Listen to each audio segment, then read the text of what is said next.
Let's get started learning how to use Zoom for teaching seminary. First, go to zoom.us.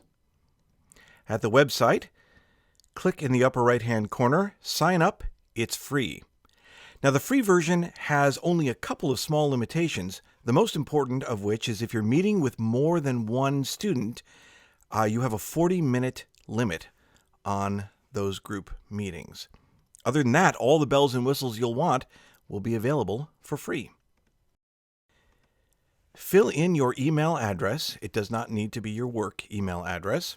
And then sign up. Now, down below, you can see that you can also sign in with Google or Facebook if you'd rather. When you hit sign up, it will send an email to you for confirmation.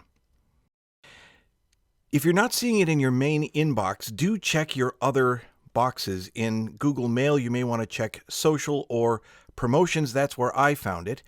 You may also want to check spam or junk folders and see if it's there if you don't see it in your inbox. Click Activate Account from inside the email. And then it will take you back to the website. You can fill in your first and last name, make up the password that you would like to use. It will give you some hints on a good quality password. And then continue. You don't need to worry about this page. Click Skip this step. And you don't need to worry about starting a meeting right now. We've got some other things we need to do. So click Go to My Account. When you do, you will come to your profile page. Here you can put in a profile picture, but most importantly, click here for editing your personal meeting ID.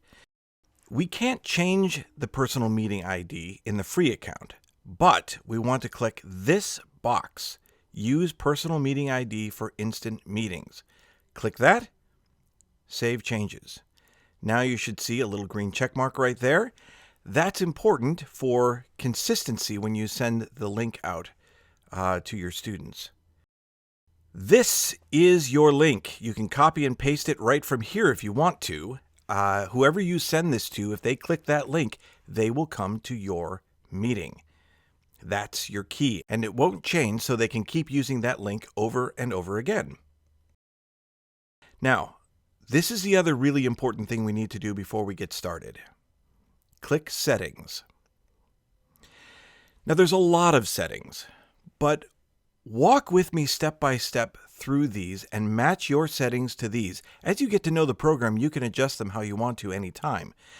Anytime you see Modified next to a setting, that's one that isn't automatically turned on or off. So please note those in particular. Click on Host Video and Participants Video so that everybody's video starts when the meeting starts. Also at the bottom, Join Before Host. Turn that on so that students can come into the meeting even if you're not there. Now, these next two use Personal Meeting ID for scheduled or instant meetings. It's good to have those on as well to make sure that that link we showed you at the beginning in your profile will be used for all meetings. We see that chat and private chat are turned on. That's a great feature for your meetings. File transfer is automatically turned on. It's a great one because you can add a PDF or a JPEG or a Word document, drop it right into the chat box and share it with all the students. Now, this can be a matter of choice, but I recommend it, showing your control toolbar and your Zoom windows while you are in your meeting or sharing your screen. I recommend turning those on. The whiteboard's on. That's a really fun feature where you and your students can draw together on a board, mark it up. This is the last one that will be really important, and that's click your breakout rooms to on. Breakout room is a feature where you can divide your students up into smaller groups. It's like in the classroom when you ask your students to break into groups of 2 or 3 to discuss something. You can leave the rest of these settings the way they are. Click the profile picture here to go back to your profile. Now remember, this is the number that we need to send to students. But let's set up a meeting now. If you're going to do a lot of meetings at a regularly scheduled time, you can click here to schedule meetings, or click here. We won't cover that in this tutorial. We want to start with the most basic way to start a meeting, and that's host a meeting with video on. Now our meeting begins. You'll need to click Join with Computer Audio, and there's a box below that says Automatically Join with Audio by Computer when joining a meeting. If you click that, then you won't have to do this step each time. And yes, that is just a stock picture. But normally that will be filled with you. Down here we've got mute and video. Those are the two places you want to check if there's any sound issues. So if you're not getting the audio or not getting the video, look for those buttons and click the up arrows to see options of what you can do. You can click here to invite students. It will email or text them a link to your meeting. Let's say they didn't get it, or you want to invite a student that you forgot. Manage participants. If you click here, it'll open a little side area where it will give you a list of all of the students that are participating. You can see those that are muted, or if the cameras aren't on, or anything like that. You can share your screen here, which is where you can find the whiteboard, or you can share your desktop, specific applications on your desktop, or you can share your mobile devices. Click chat, record to record your class if you want to. Breakout rooms are there, and just click on it and play around. You can create different sizes of breakout rooms and even assign randomly or specifically who you want in each room. And there's some additional buttons here that you can play with.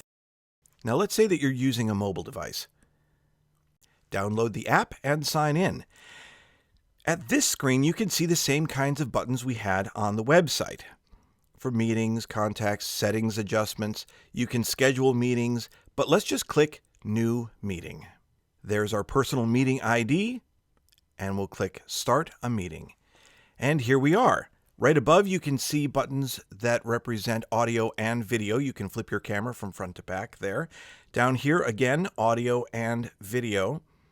You can share content, you can check out your participants, you can click more. If you do, you'll see some additional features there. If you click here, it will give you your whiteboard tools where you and your students can draw, color, and connect back and forth. When the meeting is done, click Leave. And that's it. I know it seemed like a lot, but please feel free to review this and even go step by step, because once you're set up, this will be a wonderful tool to connect with your students remotely.